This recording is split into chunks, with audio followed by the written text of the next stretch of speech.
اور اللہ دلوں کی باتوں تک کا خوب جاننے والا ہے۔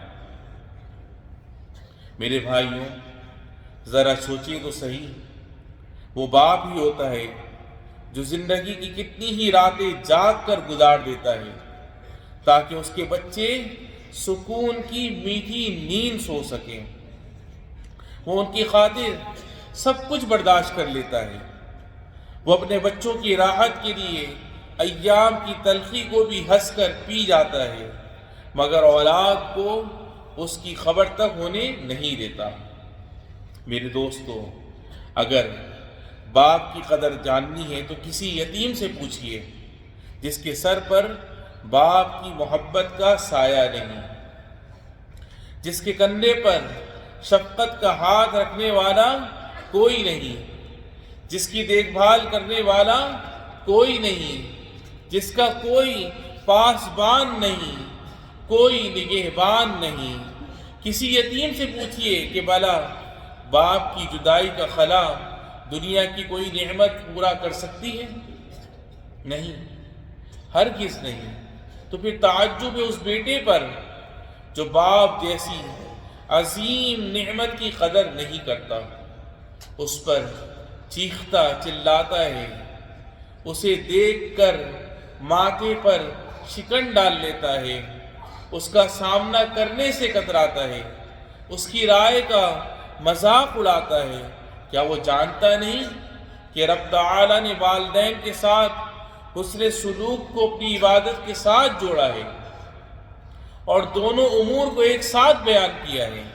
چنانچہ ارشاد باری تعالیٰ ہے وَقَضَىٰ رَبُّكَ أَلَّا تَعْبُدُوا إِلَّا إِيَّاهُ وَبِالْوَالِدَيْنِ إِحْسَانًا، اور تمہارے پروردگار نے یہ حکم دیا ہے کہ اس کے سوا کسی کی عبادت نہ کرو اور والدین کے ساتھ اچھا سلوک کرو۔ اور کیا اس نے جناب نبی کریم صلی اللہ علیہ وسلم کا یہ فرمان نہیں سنا؟ رضا الرب فی رضا الوالد وسخط الرب فی سخط الوالد، یعنی رب کی رضا والد کی رضا مندی میں ہے اور رب کی ناراضگی والد کی ناراضگی میں ہے۔ تو اللہ کے نیک بندوں، اپنے والد ماجد کے معاملے میں اللہ سے ڈرو، کیونکہ باپ جتنا بھی مضبوط نظر آئے مگر اس کا دل نازک ہوتا ہے۔ وہ کتنا ہی خاموش رہے مگر اس کے جذبات نہایت حساس ہوتے ہیں۔ وہ اپنے جسمانی امراض سے اتنی تکلیف محسوس نہیں کرتا جتنی تکلیف اسے بیٹے کی نافرمانی سے ہوتی ہے۔ اس کی تیکھی نگاہیں باپ کو تکلیف دیتی ہیں اور اس کا تند و تیز لہجہ باپ کا دل توڑ دیتا ہے۔ بیٹا تو اسے معمولی بات سمجھتا ہے مگر باپ کے دل میں یہ گستاخانہ رویے گہرا زخم چھوڑ جاتے ہیں۔ پھر سوچئے کہ قیامت کے دن نافرمان اولاد کا کیا حال ہوگا۔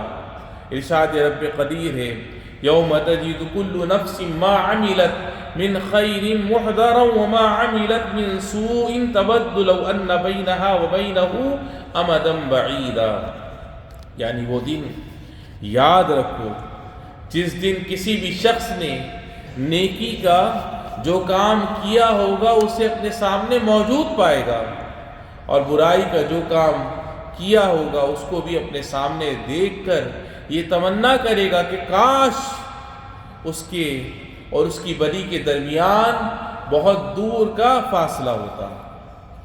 اس دن ہر نظر کا حساب دینا ہوگا، ہر بات کا جواب دینا ہوگا۔ اس دن پوچھا جائے گا کہ تم نے باپ کے ساتھ بدسلوکی کی یا حسن سلوک سے پیش آئے، اس کی نافرمانی کی یا فرما برداری بجا لائے۔ لہذا میرے دوستو، اپنے والد کے ساتھ حسن سلوک سے پیش آئیے، ان کی خدمت کیجیے، ان کی فرما برداری کیجیے، ان کی ضروریات پوری کیجیے اور اپنے بھائیوں سے مت جھگڑیے، کیونکہ آپ کا باہم لڑنا باپ کو غمزدہ کر دیتا ہے۔ والد محترم سے اپنے معاملات میں مشورہ طلب کیجیے، ان کے ہاتھ چومیے، ان کی پیشانی پر بوسہ دیجئے، ان کی قدردانی کا حق ادا کیجئے۔ اور یہ ادب حضور اکرم صلی اللہ علیہ وسلم کی لخت جگر سیدہ فاطمہ رضی اللہ عنہا سے سیکھیے۔ چنانچہ حدیث پاک میں ہے اذا دخل علیہا صلی اللہ علیہ وسلم قامت الیہ فاخذت بیدی فقبلته واجلسته فی مجلسها، یعنی رسول اللہ صلی اللہ علیہ وسلم جب ان کے پاس تشریف لے جاتے تو وہ لپک کر آپ کی طرف بڑھتی، آپ کا ہاتھ تھام لیتی، آپ کو بوسہ دیتی اور آپ صلی اللہ علیہ وسلم کو اپنی جگہ پر بٹھاتی۔ سبحان اللہ۔ میرے دوستو، اپنے والد کی قدر کرنے والوں، اپنے اوقات کا کچھ حصہ اپنے والد کے لیے خاص کیجیے، اپنے مال میں سے ان پر خرچ کیجیے۔ اس شخص کی طرح نہ بنے جو اپنے والد پر خرچ کرنے میں بخل کرتا ہے، حالانکہ باپ ہی کی بدولت آج وہ کما رہا ہے۔ چنانچہ آپ صلی اللہ علیہ وسلم نے ایک صاحب کو فرمایا انت ومالک لابیک، تو اور تیرا مال تیرے باپ کا ہے۔ اور آخر کیوں نہ ہو، جب آپ صلی اللہ علیہ وسلم جب چھوٹے تھے ہم لوگ، جب ہم کم سن تھے تو ہمارے والد ہی نے ہم پر خرچ کیا، بچپن ہی سے ہمیں پالا پوسا اور بڑا کیا۔ پھر جب ہم نوعمری کو پہنچے تو تب بھی ہماری ضروریات اور اعلیٰ تعلیم کی خاطر وہ محنت کرتے رہے، اور آج جب ہم اپنے والد کی کمائی سے پڑھ لکھ گئے، اس کی محنتوں سے کامیاب ہو گئے اور کام کاج پہ لگ چکے ہیں، تو ذرا دل میں جھانک کر دیکھیں کہ آپ کے دل میں آپ کے والد کا کیا مقام ہے؟ کیا آپ نے اس کے دکھ درد کو اپنا دکھ درد سمجھا ہے؟ کیا آپ نے اس کی نیکیوں کا بدلہ نیکی سے دیا ہے؟ میرے بھائیوں، یاد رکھیے، باپ اللہ تعالیٰ کی نعمتوں میں سے ایک عظیم نعمت ہے، جنت لے جانے والا ایک کھلا دروازہ ہے۔ چنانچہ نبی کریم صاحب خلق عظیم صلی اللہ علیہ وسلم نے فرمایا الوالد اوسط ابواب الجنہ، یعنی باپ جنت کا درمیانی دروازہ ہے۔ جی ہاں میرے دوستوں، اب آپ کی مرضی ہے، چاہو تو باپ کے ساتھ اس نے سلوک کرو، اس دروازے کو کھول لو اور کامیاب ہو جاؤ، اور چاہو تو باپ کی نافرمانی سے اسے بند کر دو اور جنت سے محروم ہو جاؤ۔ اللہ کے نیک بندوں، اپنے والد بزرگوار کے حقوق ادا کیجیے، ان کی محنتوں پر ان کے شکر گزار رہیے، ان کی قربانیوں کا کھلے دل سے اعتراف کیجیے، ان کے ساتھ بیٹھ کر ان کی تنہائی کو دور کیجیے، ان کے سامنے اپنی آواز پست رکھیے۔ لا تسمہ باسمہ ولا تمشی امامہ ولا تجلس قبلہ، یعنی انہیں نام لے کر مت بلاؤ اور نہ ان کے آگے چلو اور نہ ان کے بیٹھنے سے پہلے مجلس میں بیٹھو۔ لہذا اپنے والد کی فرما برداری کیجیے، ان سے اپنی محبت اور قدردانی کا اظہار کیجیے، اور اپنے رب کے اس فرمان پر عمل کیجیے یا ایھا الذین آمنوا اطیعوا اللہ واطیعوا الرسول واولی الامر منکم۔ اقول قولی ھذا واستغفر اللہ لی ولکم فاستغفروہ۔ الحمد للہ وحدہ والصلاة والسلام علی من لا نبی بعد، اما بعد۔ اے نیک فرزندوں، بہت سے صحابہ کرام رضوان اللہ علیہم اجمعین سے مروی ہے کہ دادا کی حیثیت بھی باپ ہی کی مانند ہے، اور یہ بات اچھی طرح ذہن نشین کر لیں کہ جب انسان کی عمر بڑھ جاتی ہے تو اس کی تکالیف بھی بڑھ جاتی ہیں، اس کی ہڈیاں کمزور ہو جاتی ہیں، اس کی قوت ڈھل جاتی ہے، تو ایسی حالت میں اس کی طبیعت بھی حساس ہو جاتی ہے، وہ جلد برہم بھی ہو جاتا ہے، اور جلد ہی اس کی آنکھوں میں آنسو بھی آ جاتے ہیں۔ اس وقت اسے پہلے سے زیادہ محبت بھرے ہاتھوں کی ضرورت ہوتی ہے، دو میٹھے بول کی چاہت ہوتی ہے، پیار بھری زندگی، پیار بھری گفتگو اور اچھے انداز کی حاجت ہوتی ہے۔ یہی وہ وقت ہوتا ہے جب نیک اولاد کا پاکیزہ کردار ظاہر ہوتا ہے۔ چنانچہ لائق بیٹا وہ ہے جو باپ یا دادا کے بڑھاپے کو خدمت کا موقع سمجھتا ہے، ان کی تنہائی کا ساتھی بنتا ہے، ان کی ضروریات بن کہے پوری کرنے کی کوشش کرتا ہے، اور اپنے رب کے اس حکم پر عمل کرتا ہے، اما یبلغن عندک الکبر احدہما او کلاہما فلا تقل لہما اف ولا تنہرہما وقل لہما قولا کریما۔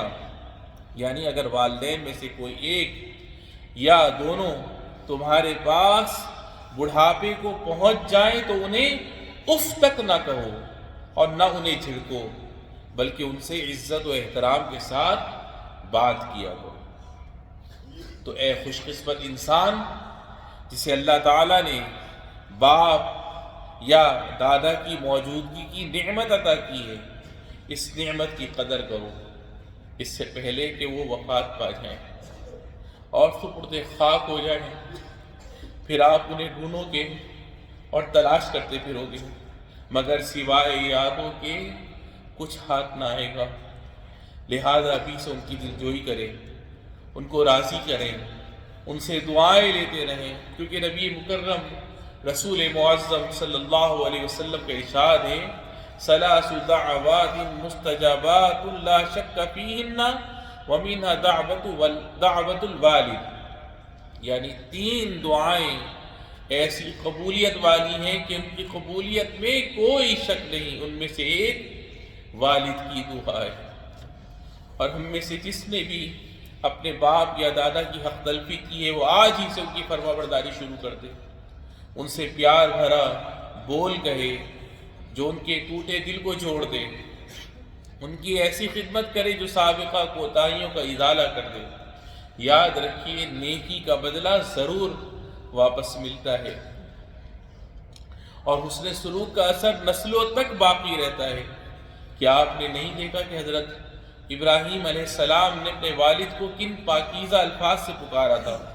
ان کی گفتگو کتنی قدر و منزلت بھری تھی، ان کا انداز کتنا محبت و عظمت والا تھا۔ انہوں نے فرمایا یا ابتی، اے ابا جان۔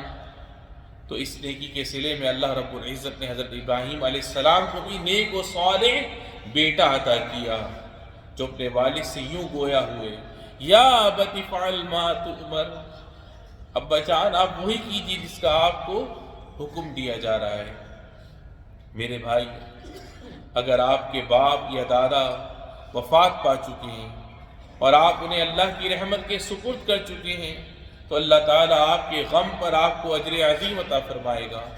اور خوب اچھی طرح جان لو کہ باپ دادا کی وفات کے بعد بھی ان کے ساتھ حسن سلوک کا دروازہ بند نہیں ہوا۔